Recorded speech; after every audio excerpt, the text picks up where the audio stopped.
Tahu beracun, neraka plastik dari Surabaya. Ketika dapur berubah menjadi tungku racun, dan hidup digantikan oleh asap limbah dunia pemukiman padat di pinggiran Surabaya, mendekat ke tungku-tungku tradisional yang mengepulkan asap hitam. Warga menuangkan adonan tahu, anak-anak bermain di dekat tumpukan sampah plastik Surabaya. Kota besar dengan sejarah panjang perdagangan dan industri. Tapi di balik gemerlap pusat kota, ada kampung-kampung kecil, tempat orang-orang hidup dari tahu dan mati pelan-pelan karena asap. Setiap pagi, tungku menyala, bukan dengan kayu, bukan dengan gas, tapi plastik, sampah rumah tangga, bungkus sabun, tas belanja dari negara-negara yang mungkin tak tahu kemana akhirnya limbah mereka bermuara. Di sini, plastik bukan hanya dibakar, ia menjadi bagian dari ekosistem, menjadi nafas yang dihirup oleh anak-anak, menjadi partikel halus yang menempel di dinding paru-paru para ibu pekerja.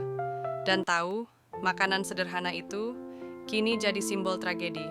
Tragedi yang dimulai dari kebijakan global, berakhir di mulut warga lokal. Ini bukan sekadar cerita tahu. Ini kisah tentang ekonomi yang pincang, tentang ketimpangan global yang terbungkus dalam plastik, dan tentang sistem yang memilih diam. Berikut adalah Kampung Tahu. Hidup dari asap, menyusuri gang-gang sempit kampung.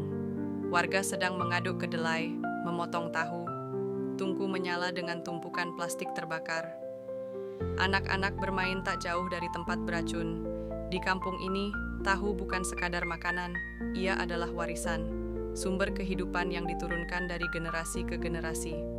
Setiap hari, ratusan kilo tahu diproduksi, tapi ongkos produksinya bukan hanya tenaga atau bahan baku, melainkan kesehatan, udara bersih, dan masa depan anak-anak. Buruh tua, kalau pakai gas, habis banyak. Kayu juga mahal sekarang. Plastik gratis, tinggal ambil dari pengepul.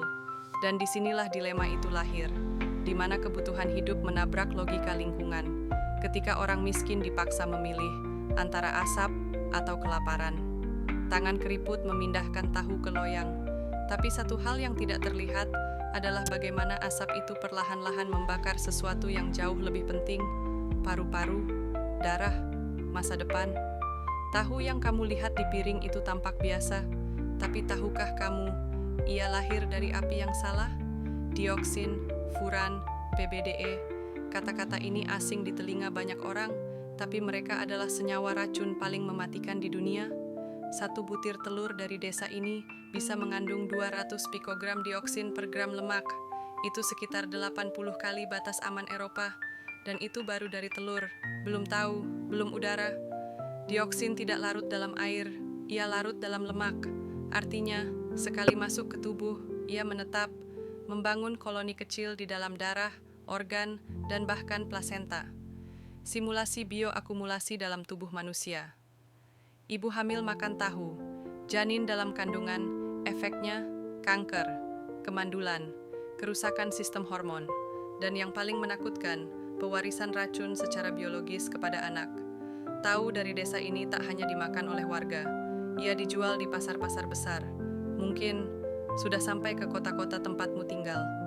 Seberapa banyak racun yang sudah kita telan tanpa pernah tahu dari mana ia berasal. Matahari terbenam di atas kampung. Asap terakhir mengepul dari tungku. Warga mencuci loyang tahu, anak-anak mulai tidur. Di kampung ini, hari berakhir seperti biasa.